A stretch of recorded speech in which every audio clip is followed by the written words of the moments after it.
agaasimaha waaxda cashuuraha bariga ee wasaaradda horumarinta maaliyadda Mustafa Maxamed Ciise taliyaha ciidanka nabadgelyada wadooyinka Cidheere iyo taliyaha ciidanka ilaalada cashuuraha gaashaan la sare Axmed Xasan Cabdiraxmaan oo shirshiraad ku qabtay waaxda cashuuraha bariga wasaaradda maaliyadda ayaa gaadiidleyda waxa ay uga digeen in talaabo sharciga waafaqsan laga qaadi doono cid kasta oo aan liisa wadan ama uu ka dhacsan yahay oo lagu qabto iyaga oo gaari wada waxaan tilmaameen in sharciga la marin doono cidii lagu qabto isagoo aan liisan sharciga wadanin taliyaha ciidanka nabadgelyada wadooyinka Jamhuuriyadda Soomaaliland iyo taliyaha ciidanka ilaalada cashuuraha oo arrimahaasi ka hadlayana waxa kamid ah hadaladoodii hawlaha cashuuraha iyo hawlaha shaqada iyo xeerka wixii kala hor yaala runtii waxa weeye iyagu waxay u qaabilsan yihiin dakhliga dawladda anaguna waxaan nahay ilaaliyaashii qaranka ku ilaalinaya sharciga xeerka nabadgelyada wadooyinka wuxuu dhigayaa wax kastaba waxaanu ka qaadnaa cashuuraha bariga si ay maaragtay miisaaniyada loogu daro oo shaqaduna u bilaabanto haday leesan tahay haday wada maris tahay haday kala wareejin tahay haddii wax kasta oo wadada maray waxaan doonaynaa sanadka cusub inuu hirgalo wixii cusub ee sanadkan maadiya ee wasaaradda maaliyadda leedahay in laga qaato hoonka waajibaadka ka qaadan inana waxaan dadweynaha ka codsanaynaa inay qaataan leesanada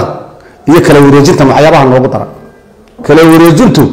waa shayga qura ee gaariga ku mulkaysa way gaariga hadduu ku mulkiyadiisa lahayn oo ay mar kasta iska rabdhaan oo wadadii aynu ku marayo leesankii hore oo ninkaas lahaa ama sawirkiisii lahaa waxba ka socon maaya leesanka aan wadan sida qodobku sheegay 57 59 dhammaantood waxaan ku qabanaynaa sida sharcigu taanmuunayna inkastoo in ka badayna maxkamadda إنك مدة أفر صدق سنة بعد ويكسي بدنا ساعة حير كي عسوان كفلينا ورلسن كان أتكلم إنه يساعد عشورها بري وكاين مقرأ مع أجاسمي عشورها بري كداي كاري قلنا بكاري مكان مدلينه هذا قلنا بكاري الله شيء ليس كنا بقاتين بكاري ولا كل قرنين هذا بالليس تنا ولا قرنين هذا بالليس هنا ولا قرنين إن الليس هنا قرنا حقوق بدنا هذا بس سنة كاشر عيد عسوا صباحي وقعدت أنا كواينا dadweynaha waxaan uga digaynaa ilaa dhammaan hargeysa lawicada ka soo bilow beerna ku xijisi gabriel ku xijisi hargeysa ku xijisi berbera ku xijisi togdheer ceerigaabo inta laascaano oo matasha muxuu ahaa way joogaan intaas oo dhan shantii gobolba diyaar baa leeyahay waxaynu galnay sanadkii cusbaa bishii January bilowgeedii waxaynu u baahannahay in hawsha la qabanayo la iswargeliyo oo la isweysiiyo intaan talaabo la qaadin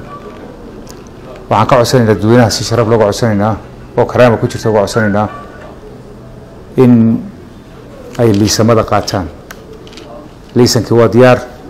liisamada in la qaato wixii liisan lehna liisankooda ay cashuurtaan maadaama stickerskii iyo hawshii agabkii la diyaariyey in dadka wixii liisama haystaan ay liisankooda ay cashuurtaan wixii liisan laan lagu qabtaana talaabo sharciga waafaqsan laga qaadi doono waqti baynu haysanaa bisha January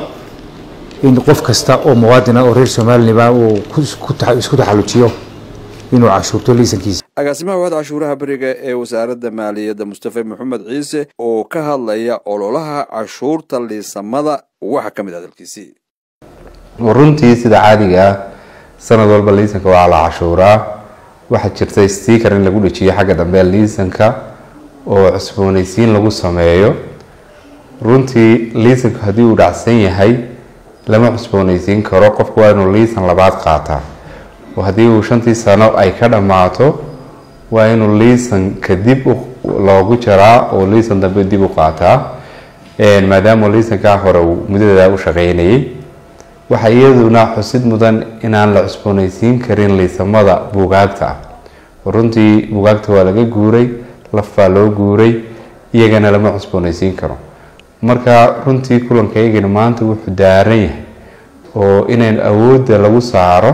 cashuurta liisamada runtii dalabku wuxuu ka yimi taliyaha trafficada ayaa wuxuu sheegay in dad badan ay bilaal liisama yihiin marka anagoo iskaashanana ciidanka nabadgelyada wadooyinka ayaa waxaan si wada jira uga shaqeynaynaa inaanu awood gelino in qofkii aan liisan lahayn liisan loo jaro liisan loo liisanka uu goosto